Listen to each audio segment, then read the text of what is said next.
পবিত্র নগরী সিলেটে যে সমস্ত সম্পত্তি বেদখল আছে সেগুলো পুনরুদ্ধার করার প্রয়োজনীয় ব্যবস্থা প্রশাসন নেবে, এই নির্দেশনাও কিন্তু এখন দেওয়া হয়েছে। সুতরাং আমরা প্রবাসীদের প্রতি আমরা আহ্বান করবো, অনুরোধ জানাবো যে আপনারা দেশে আসুন, বিনিয়োগ করুন এবং ইতিমধ্যে আপনাদের যে সম্পত্তিগুলো বেদখল হয়েছে সেটিও পুনরুদ্ধার করার প্রক্রিয়া কিন্তু ইতিমধ্যে শুরু হয়েছে। একটা সময় ছিল আমাদের দেশে প্রবাসী বিনিয়োগ একদম জিরোর কোটায় ছিল। কারণ হচ্ছে যে প্রবাসীরা তাদের কষ্টার্জিত যে অর্থ, সেই অর্থ দেশে বিনিয়োগ করার ক্ষেত্রে তাদের যে আগ্রহ ছিল এবং যে উৎসাহ উদ্দীপনা থেকে তারা দেশে বিনিয়োগ করেছিলেন, আমরা একটা সময় দেখেছি তাদের সেই বিনিয়োগকৃত সম্পদ, প্রতিষ্ঠান, ইভেন আমরা বিভিন্ন তাদের বাসা বাড়ি, খালি জায়গা, বিগত সরকারে যারা ছিলেন প্রশাসনের সহযোগিতা নিয়ে তারা সেই বাড়ি এবং জায়গাগুলো দখল করেছেন।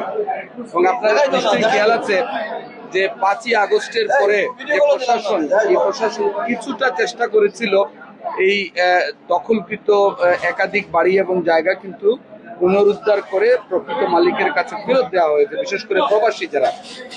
এবং আরেকটা জিনিস এখানে আছে যে কেউ এখানে কিছু করতে গেলে যে লাল ফিতার যে দৌরাত্ম্য ছিল, প্রতিটি পদে পদে কিন্তু চাঁদাবাজির একটা বিষয় ছিল, প্রশাসনিক জটিলতা ছিল। আমাদের সরকার ক্ষমতায় আসার পরে এই 1.5 মাসের ভিতরে অনেকগুলো প্রতিষ্ঠান ইতিমধ্যে মানে চালু হওয়ার যে প্রক্রিয়া, সেই প্রক্রিয়া দিন আছে।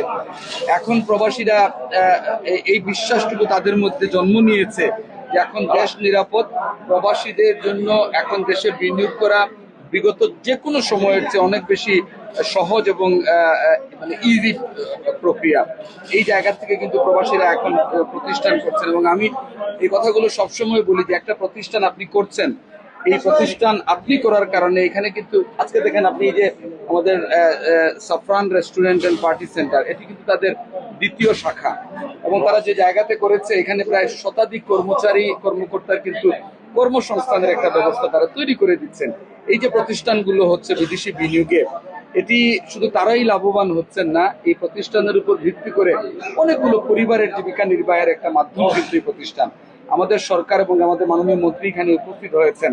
আমরা সবসময় বলে এসেছি যে প্রবাসী যারা আছেন তাদের বিনিয়োগের দিকে আকর্ষণ বা আকৃষ্ট করার সকল ব্যবস্থা কিন্তু ইতিমধ্যে নেওয়া শুরু হয়েছে এবং এটিও আমরা ইতিমধ্যে ঘোষণা করেছি। এবং মাননীয় মন্ত্রী এবং জনাব আব্দুল মুসাদ্দিদ সাহেব বলেছেন যে এই পবিত্র নগরী সিলেটে যে সমস্ত সম্পত্তি বেদখল আছে সেগুলো পুনরুদ্ধার করার প্রয়োজনীয় ব্যবস্থা প্রশাসন নেবে, এই নির্দেশনাও কিন্তু এখন দেওয়া হয়েছে।